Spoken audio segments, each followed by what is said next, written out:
Europe Matin.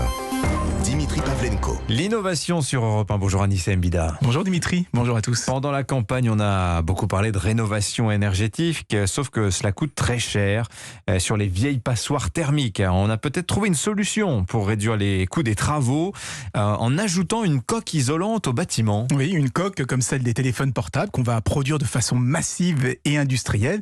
Parce que c'est vrai, vous l'avez dit, aujourd'hui la rénovation énergétique coûte très cher. Pourquoi ?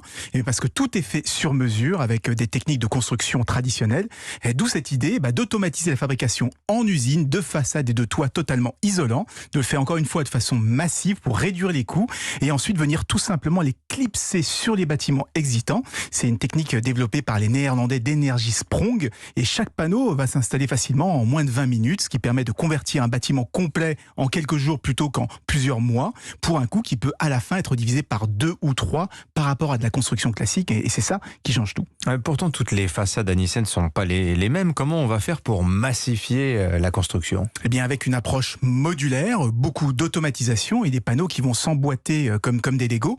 On va d'abord scanner le bâtiment en 3D. Ensuite, les informations vont être envoyées à l'usine qui n'aura plus qu'à assembler des modules qui ont été préfabriqués à l'avance. Chaque panneau inclut déjà les fenêtres, triple épaisseur, la ventilation, le passage des canalisations. Il y a même des éléments spécialement conçus pour le toit avec des panneaux solaires, des pompes à chaleur, si bien qu'après l'installation, on peut transformer une passoire énergétique en bâtiment à énergie positive qui va revendre son excédent d'électricité. Mais vous avez raison, ça fonctionne mieux avec des bâtiments qui ont des façades toutes simples ou standardisées comme les HLM. Or, ce sont justement les bâtiments les plus chers à rénover aujourd'hui. Alors, cette innovation thermique simple et pas chère, c'est quelque chose qui se fait en France ? Alors, ça commence parce qu'après les Pays-Bas, l'Allemagne, plusieurs industriels commencent à s'y intéresser ici en France.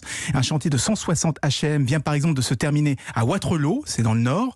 Et il faut dire que le marché est immense, puisqu'on estime qu'il y a plus de 4 millions de passoires énergétiques en France. C'est 17% du parc des logements. Merci beaucoup Anissa.